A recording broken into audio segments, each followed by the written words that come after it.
Hey y'all, Fuzzy Biker here in the mighty metropolis of Marnie, Iowa. There is the Hot Rod Himalayan. It's got 100,000 kilometers. It's 62,137 miles. Thank you, Frederick.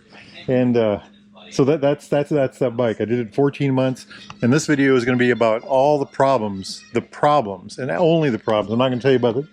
I'm going to tell you a little bit about the bike. It's a Royal Enfield ADV bike, but the problems I've had with it. Now, I'm going to talk about different ones. I want you to start right here. See this right here? I want you to look right here. Yeah, like I did. See that right there?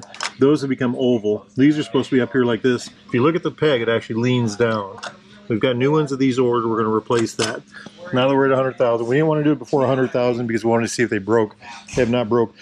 Royal Enfield tests these bikes to 100,000 kilometers. So we figured it was worth keeping them to that point. Next thing I want to talk about is the gear shifters. I say gear shifters, plural, because I've had several gear shifters on these. Take a look at this right here. Can you guys see that? Right there is, where is that gear shifter at? Right there. There is a bunch of safety pins in there. And that's because when I was in white sands, I went to downshift. My shifter went all the way down. And this is all wore out. So this is a softer metal than the shaft. And I think it's designed that way so that this wears out and not the shaft. And I've been through a couple. The first gear shifter I lost was a raccoon strike. And then I think that's the second or third gear shifter on there. So we'll put a new one of those on there. And here you can really see that pedal sag. If you look right here, you can see a hole right there. See how much that moves? This one's actually worse than the other side. So again, we've got these ordered. We're going to replace them. And then next one will be the chain. I'm on chain number 7 on this bike. I don't think that's a problem. I think it's the nature of the bike. You know, it's got 8 inches of travel in the rear suspension. So we think the chain has to move up, and you know, the bike goes up and down a lot, and that just does a lot of work on the chain. So we've been getting some of the chains. We got as much as 14,000 out of within 2 or 3 of them. So I keep them lubed pretty well, and I try to keep them adjusted, not over adjusted, but adjusted enough. So that's another issue. Not an issue, just something to be aware of. Buy a good chain too. I'm on the 4th set of tires. I think. Okay, other problems, and I know them wearing this one out, and the bike is here at Baxter, so we'll try to get this fixed now. But look at this. See how loose that is? This floats on a set of bushings, rubber bushings. There's 3 rubber bushings in there, and onto this cage that holds the actual gauge. And that is just, the bushings have absolutely wore out. So look at that. So we'll replace those, and hopefully we'll be happy when that is done. Running over here, I burned the headlight out.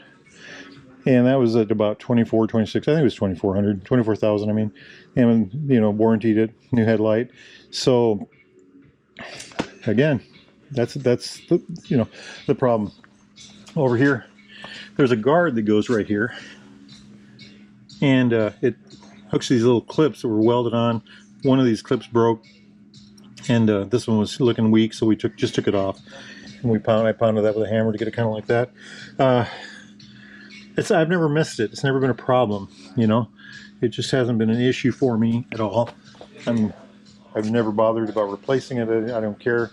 It's a dead stock exhaust. You know, the engine is dead stock except for an DNA air filter. The next one is the I'm going to lay on the ground for this one. The kickstand, the center stand, I should say.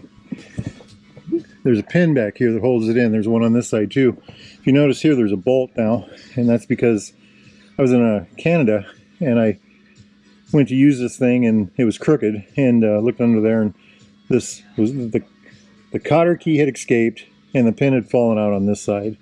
And so when I got back here, I put this bolt in there. They've got a new pin for it, but this is what I use. That's what I use. I'm not going to change it. It works pretty good. Other than that, the biggest problem I have right now with this bike is November, winter. And we've been out here brainstorming what we're going to do about that, because I want to go bike riding, and it's going to be getting really cold out. So I guess that's it. Now that the bikes here at Baxter's, they are going to do, okay, so those are the biggest problems, you know, that and winter. Those are the biggest problems you have the bike. A lot of y'all are going to say, well, those aren't real problems. Tell us about the real problems. That's all I got. That's all I got. You know, the engine's rock solid. It's got 100,000 kilometers on it. Like I said, you know, we've changed the oil. We've done, you know what, I'll do a video just on the engine and just on the suspension because I got a lot to say about that. But as far as problems go, we just haven't had anything really. That's been it, you know. Trying to spot anything else. It's just been a grand motorcycle. I've been very fortunate to have such a good running machine. We have done the maintenance religiously. That's key. If you are going to own a property, you have a responsibility, and you want it to work well, you have to, you know, have a responsibility to take care of it. And that this bike has gotten a lot of TLC. So it's been the Arctic Circle. It's been, you know, Arctic Circle, all 49 states, including Alaska. Has not been to Hawaii yet. It's been a fabulous machine, and just love it. If y'all are interested in a bike like this, a new or used Royal Enfield Triumph Classic British bike of any type, need parts, accessories, thingamajiggies, doodads, helmets, gloves, jackets, pants, socks, underwear, anything at all, accessories. Our Baxter Cycle has the largest collection of Royal Enfield collection of Royal Enfield accessories that I've ever seen, and it's growing by the day. They've got a new warehouse they just opened just for new Royal Enfield parts. You know what? Maybe we'll take a walk through that. Show you all what they got going there. It's been a great bike. I was going to say three sets of brake pads on the back. Anyway, beautiful day outside now. It was raining this morning. Look at that. That's Colorado Mark's bike over yonder. Get out and ride if you can. Enjoy life. Get off the couch. Get off the easy chair. Get out there and live with my friends. Wahoo!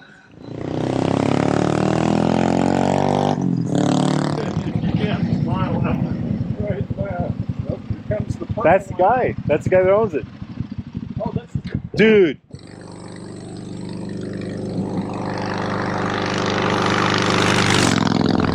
You gotta make sure 50 degrees inside down.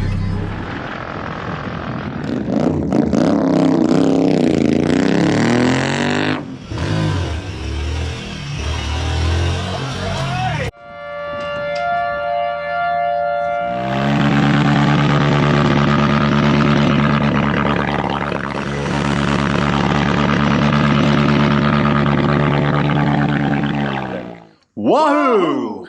Vermont. Wahoo! Wahoo! Wahoo, Alaska!